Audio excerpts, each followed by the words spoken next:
తాజా విత్తనాలు.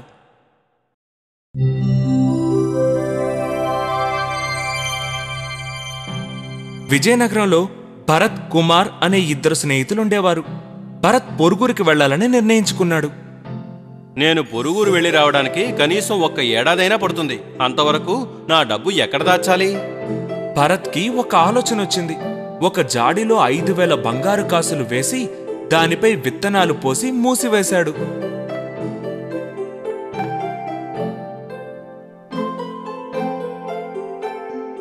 దాన్ని తీసుకుని కుమార్ ఇంటికి వెళ్ళాడు. రా భరత్, రా. ఎలా ఉన్నావు? బావున్నాను. నువ్వు నాకు సాయం చేస్తావా? నేను ఈ జాడీలో కొన్ని విత్తనాలు ఉంచాను. నేను తిరిగి వచ్చే వరకు దీనిని జాగ్రత్తగా చూసుకుంటావా? అంతే కదా, నేను చూసుకుంటాలే. నువ్వు దిగులు పడకుండా వెళ్ళిరా. భరత్ ఊరికి వెళ్లి 1 సంవత్సరం పూర్తయింది.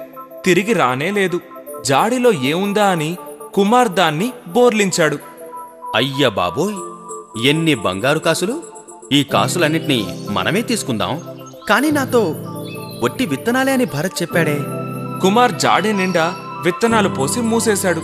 కొన్నాళ్ల తర్వాత భరత్ తిరిగొచ్చి తన జాడీ నిమ్మని అడిగాడు. అందులో కేవలం విత్తనాలే ఉండడం చూసి దిగ్భ్రాంతి చెందాడు. కుమార్, నా బంగారు కాసులన్నీ ఎక్కడా? నేను ఈ జాడీలోనేగా దాచిపెట్టాను. నాకదంతా తెలీదే. నువ్వు ఈ జాడీలో విత్తనాలుంచవని కదా చెప్పావు. అలాంటప్పుడు బంగారు కాసులు ఎలా వస్తాయి? భరత్ మౌనంగా తెనాలి రామలింగుడి వద్దకు వెళ్ళాడు. అతను చెప్పిందాన్ని రామలింగుడు శ్రద్ధగా విన్నాడు. భరత్, నువ్వెన్ని నెలలకు ముందు ఈ జాడీని ఇచ్చావు? 1.5 ఏడాది క్రితం నేను ఈ జాడీనిచ్చాను. రామలింగుడు ఆ జాడీని సూక్ష్మంగా పరిశీలించాడు. విత్తనాలన్నీ కొత్తగా తాజాగా ఉన్నాయి. 1.5 ఏడాది అయ్యిందంటే విత్తనాలు ఇంత తాజాగా ఉండవు. కుమార్ జాడీని తెరిచి బంగారు కాసులు తీసుకుని వేరే విత్తనాలు వేసి ఉండాలి. అందువలన కుమార్ 10,000 బంగారు కాసులు భరత్కి ఇవ్వాలి. ఏం చేయాలో తెలియక కుమార్ తెల్ల ముఖం వేశాడు. అందులో 5,000 బంగారు కాసులు ఉన్నాయి, 10,000 కాదు. అలా రా దారికి. జాడీ తెరిచి బంగారు కాసులు కాజేసినందువల్లే కదా 5,000 కాసులని చెప్పావు. కుమార్ తను చేసిన పనికి సిగ్గుపడి భరత్కి 5,000 బంగారు కాసులు తిరిగిచ్చేశాడు.